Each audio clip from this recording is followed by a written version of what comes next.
Coming up, keeping his flock in line with the Border Collie eye. Facing demons on the night shift, this German Shepherd is back on the beat.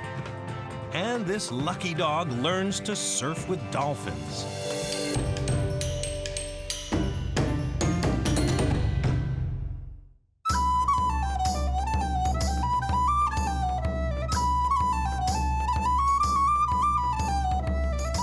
Romantic poet William Wordsworth immortalized the rugged beauty of the Lake District, home to many flocks of sheep and sheepdogs.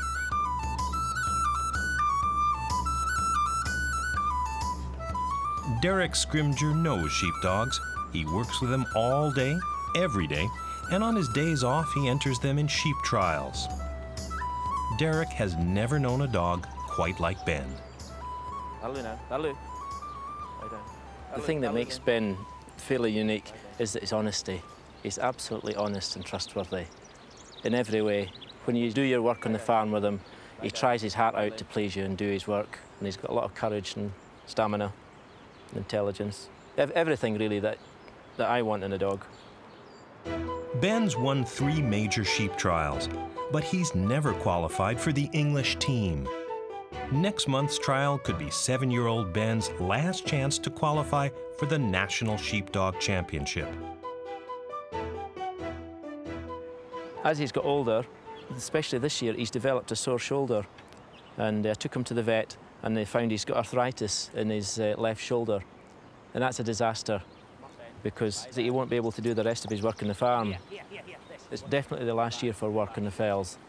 And he's in pain, which is really sort of upsetting. So I've got to be really careful. But from competition, my big hopes for Ben were to run him at the National. And this year there's a World Championship as well.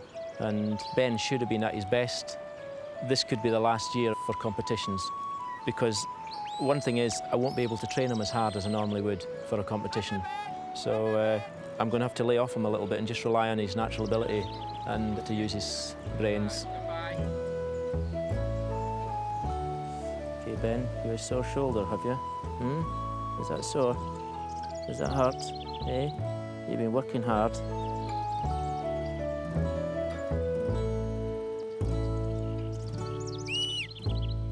Derek got Ben when he was 3 years old. 4 previous owners couldn't handle Ben's excessive enthusiasm. Dogs are like people, like they have all different temperaments, and some dogs are sneaky. There's other dogs that like to bite sheep, and they look for every opportunity to bite them. Well, these dogs are no good to us. Whereas Ben, he wants to move sheep, he's got the authority, he wants to be in control, but he never wants to be unkind to anything. So he will bite a sheep, but only as a last resort in self-defense or in an effort to move it. Come on there. Come on. Come by. Come by. He tends to know the difference between a sheep that's slow because it's ill and one that's defiant. And a sheep that's slow and ill, he gives it lots of time. Whereas a sheep that's defiant, he'll step right up and confront it and show his authority. Come on, Ben. Come on, Ben. Get up. Come on, Ben. Come on, Ben. Get up. Come on. Shaha. Come on. Ha. Good lad. Good lad. Good lad. Come on, Ben. Get up. Ben herds by using an intense stare. This Border Collie trait, coupled with a predatory posture, gets the message across without bites or barks. Ben! What, Ben? There's actually 4 commands that we use, 4 basic commands for working the sheep.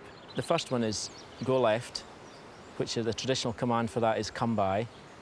Come by, lie down, come by, lie down.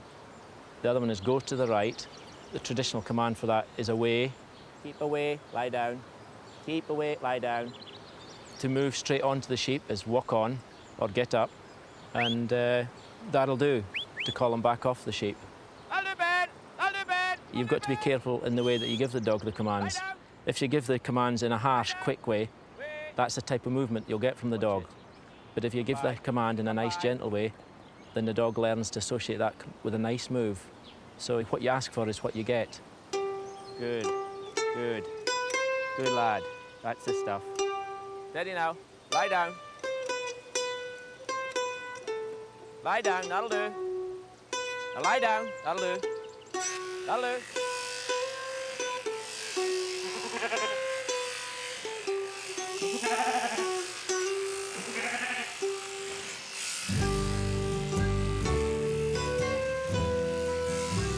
I think this could be Ben's last chance to do anything major in competition, just because of his arthritis.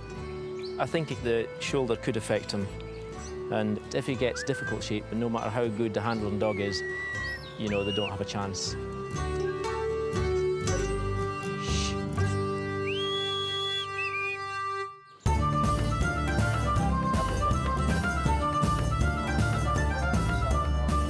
It's the English National Sheepdog Trials.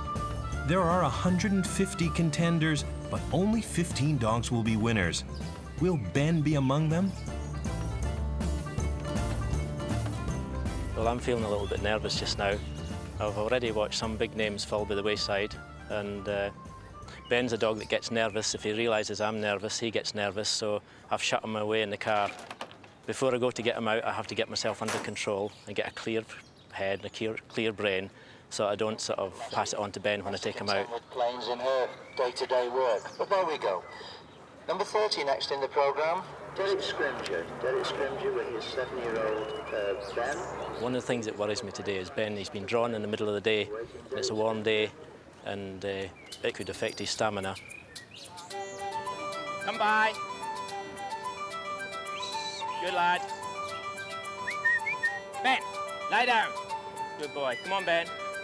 Shh, come up, Ben. Walk on. Walk on, Ben. Lie down. In the course, Ben has to fetch, drive, and separate the sheep.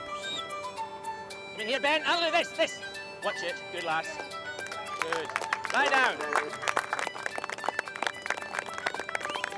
Penning the sheep is the biggest challenge for Ben. The sheep are stubborn. Lie down. Lie down. It's not easy. Away. Lie down. Keep away. Lie down. Ben finally Lie. herds them into the pen. Lie down. Lie down. Lie down. Keep out. Well, a completed course there, competitor number 30, Derek Scrimgeour from Keswick in Cumbria. It went better than I'd planned, really, so I'm really, really pleased. The judges tally the scores. Derek and his family examine the results. Ben's performance rates in the top 15. This qualifies Ben for the World Championships. For Ben and Derek, making it to the World Championships is bittersweet. It's a little bit sad because Ben, with his shoulder problem, this could be his last trial, and he's coming up to his best years, really, and he's not going to have those. That'll do. That'll do. That'll do. Even when he's too old to work or compete, Ben will be at Derek's side. He's the first working dog on Derek's farm who'll make the transition to family pet. Way. Lie down. I knew when I saw Ben that he had a lot of talent, and I've got a huge admiration for him, and I regard him as a sort of character. If dogs were the equivalent to people, I know Ben would be sort of cleverer than I am. So, no, yeah, I've got lots of admiration for him. He's a special dog.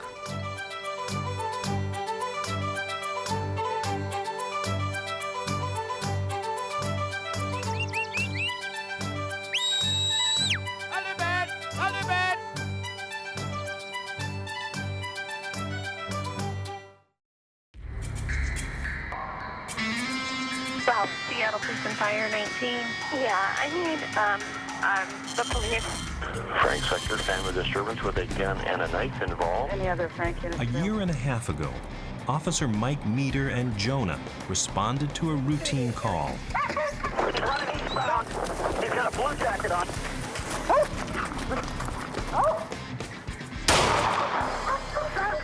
Shot fired! Jonah was hit. Prior to him getting shot, I thought that he was invincible and that he can do almost anything. And after the night that he was shot, I just realized that he was vulnerable and is very lucky to be alive today. He could easily lose his life in his job. It was a very emotional time.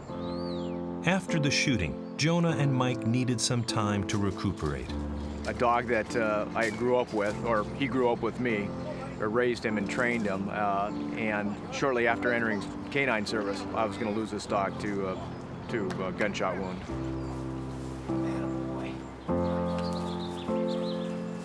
So he's, in a sense, two different dogs. When he gets in the car, he knows it's business time, and when he comes home, he gets excited coming home too, because he sees the other two dogs, and he gets to eat, and then lays around the house and relaxes till he has to do it again the next day.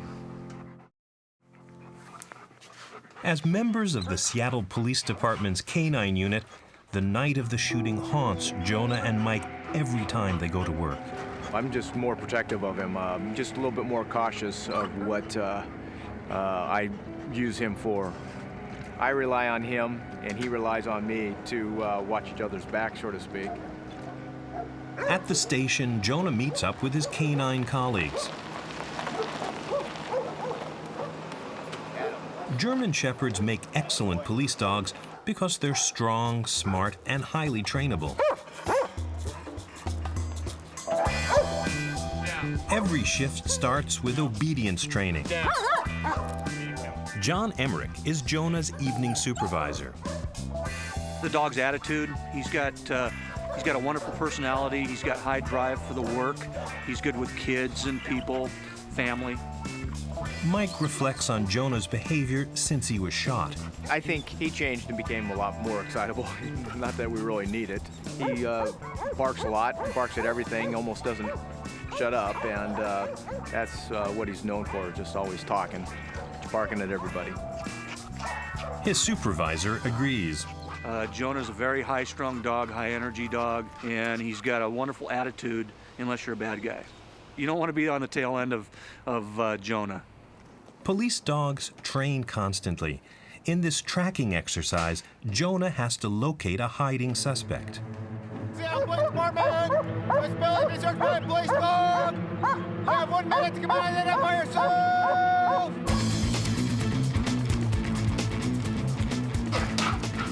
Oh, there, yeah, attaboy. Oh, there it is. Hey, bad guy, come to your hand.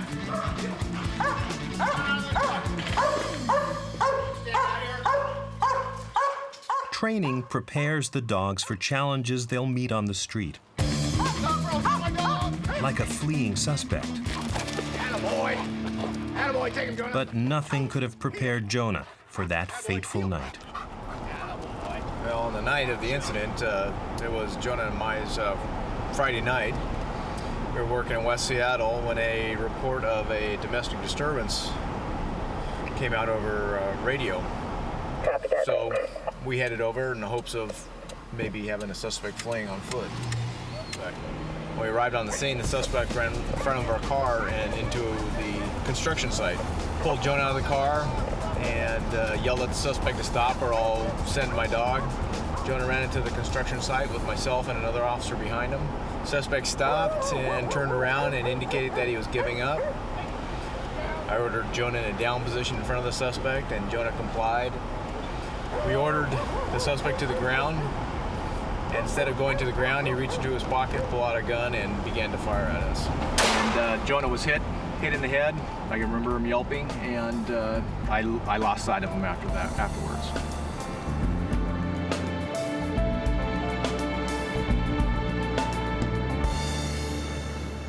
My biggest fear at that point was we were in a construction site. It was kind of muddy, and my biggest fear was finding him lying in a puddle of water or mud, lying dead.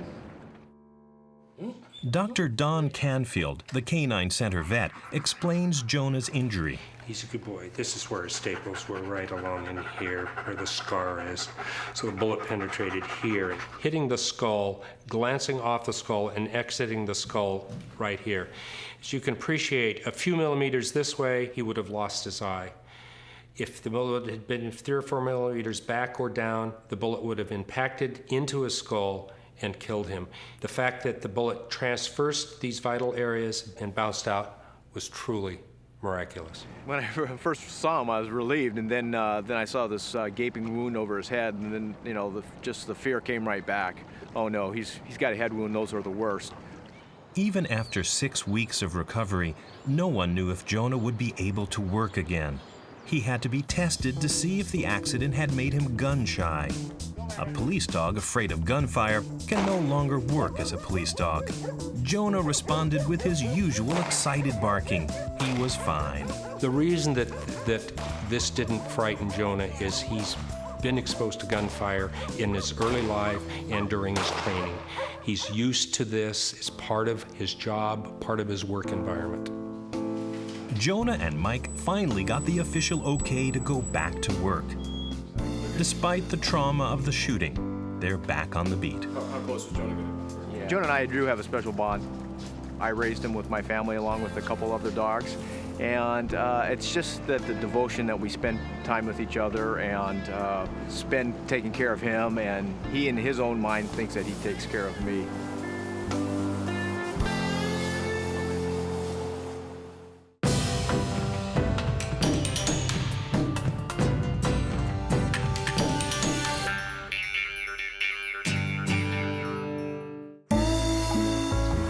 In Waikoloa, Hawaii, tucked away in a natural lagoon is the Dolphin Quest Resort, where guests come for hands-on learning with dolphins.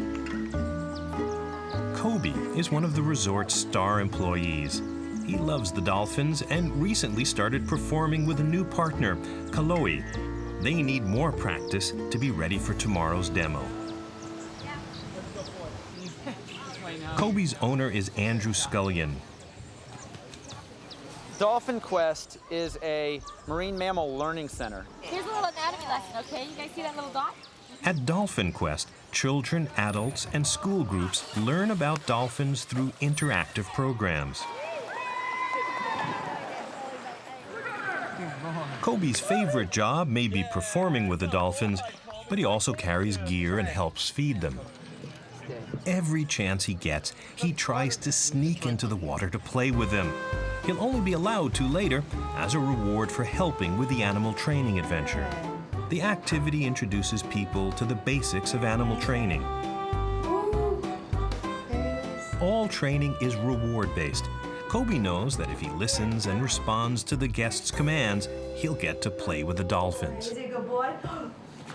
Very nice. They get to do hands-on with Kobe and see how some of the behavioral theory we apply to the dolphins works with any animal, including dogs.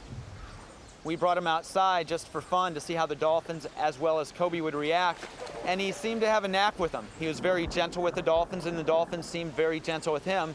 The dolphins seemed to enjoy it. Kobe did. When Kobe is in the water, he's always closely supervised. Direct contact could be dangerous for both the dolphins and Kobe.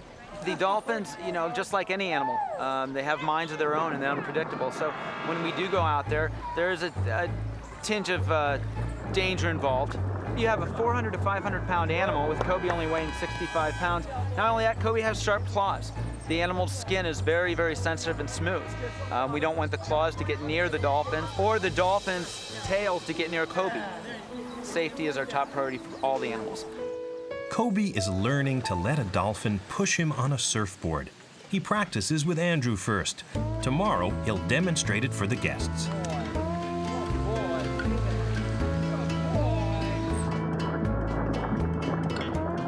The trainer preps Kaloe, a dolphin who hasn't done this trick with Kobe before. She'll take some getting used to since she'll push him at a different speed and strength than his old partner.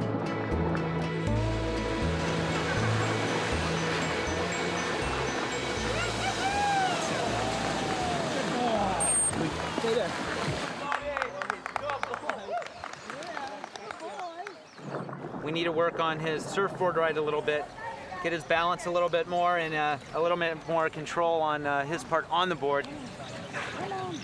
But when Andrew's not there, Kobe gets distracted by Kaloe. Last time he got a foot push around by himself, and he stood up, turned around, and started licking the dolphin's face as he was pushing him. And of course, that made me a little nervous. We want him to stay sitting down on the surfboard this time, so we're going to be working on that today. Andrew found Kobe 5 years ago in Tampa, Florida. We were just driving along the road, and we saw 2 little puppies on the side of the road. So of course we stopped and picked them up, and they're both just real tiny things. And I kept Kobe, and a friend of mine kept his brother, Charlie, who's still in Florida, and we've been together ever since. Kobe is part Labrador and part Pitbull. Labs love to swim and play, while Pitbull Terriers are strong and determined, an excellent combination for this dolphin performer. Well, his personality is a lot like a Labrador. He's clumsy, fun, very playful, very obedient, but also as a Pitbull, he's very fast and very intelligent.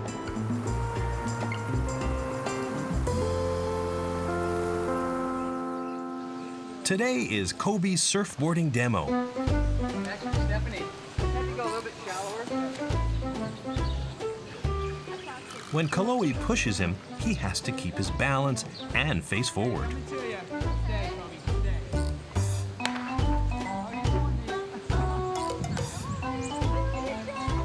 But Kobe succumbs to temptation. Kobe's a sweet dog. He's so obedient, but he just can't control himself around the dolphins. Kobe's trick needs more practice, but the guests were charmed. It was so cute. The dog actually kissed the dolphin on the lips, and I didn't know dolphins had lips. A lot of the people at work want to adopt him. He's the sweetest dog I know. He's just so obedient and so humble and just great to be around. I think we're inseparable. He's like my best friend, and I don't go far without him.